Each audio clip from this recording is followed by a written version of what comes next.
Hey everyone, have you ever heard of Kabbalah? It's this ancient Jewish tradition, like a secret wisdom passed down through time. It's all about exploring the mysteries of God and the universe. Think of it like this. Kabbalah teaches us about our souls and how we're connected to something bigger than ourselves. Imagine a world filled with hidden meanings, like a puzzle waiting to be solved. Kabbalah helps us unlock those secrets. It uses symbols and stories to explain spiritual truths. Like Ein Sof, this is the concept of the infinite divine, representing the boundless, transcendent aspect of God that exists beyond all comprehension and definition. Ein Sof is considered the source of all creation and the ultimate reality that lies beyond time and space. It's like taking a journey into the heart of Jewish mysticism. And guess what? Kabbalah isn't just for scholars or rabbis, it's for anyone who wants to understand life on a deeper level. It's like an invitation to explore the invisible forces that shape our world. It's a path to becoming a better, more enlightened person.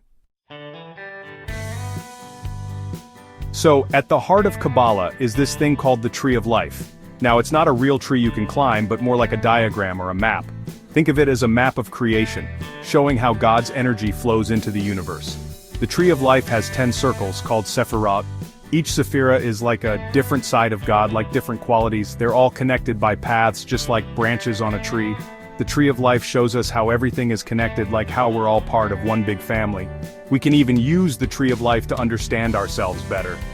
Each Sefirah represents a part of our own soul, an attribute or an emanation through which the divine reveals itself and governs the universe. The Sefirot are depicted as the Tree of Life, symbolizing the interconnectedness and flow of divine energy. Each Sefirah represents different aspects of God's interaction with the world, and plays a role in spiritual development. By studying the tree we can learn about our strengths and weaknesses, like what we're good at and what we need to work on. These 10 Sefirot, remember the circles on the Tree of Life? They're like God's qualities, like God's personality. They're things like wisdom, understanding, kindness, strength, beauty, eternity, splendor, foundation, and kingship. Each Sefirah has a special job in creation. Imagine God as a super bright light. The Sefirot are like different colors shining through a prism. They're all part of the same light, but each one is unique and special. We can see these Sefirot, these qualities of God, all around us in the world. Kindness is like lending a helping hand. Beauty is like a beautiful sunset. Strength is like a tall mountain. By noticing these qualities, we can feel closer to God. Now, beyond the Sefirot is something called Ein Sof. It's a Hebrew word that means without end, like infinity. Ein Sof is the source of everything, where all of creation comes from. It's kind of hard to understand, like trying to imagine an endless ocean. We can't fully grasp Ein Sof with our minds, it's just too big, too mysterious. But we can feel its presence in our lives. It's the source of our being, like the very ground we stand on.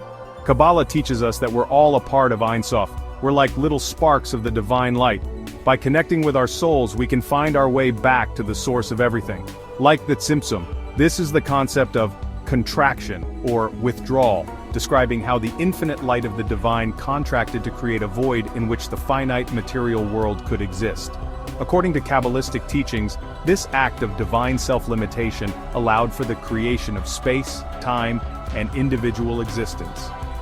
Tzimtzum is a key idea that explains how the infinite and the finite can coexist, and how the divine presence permeates the world, while also allowing for its apparent independence.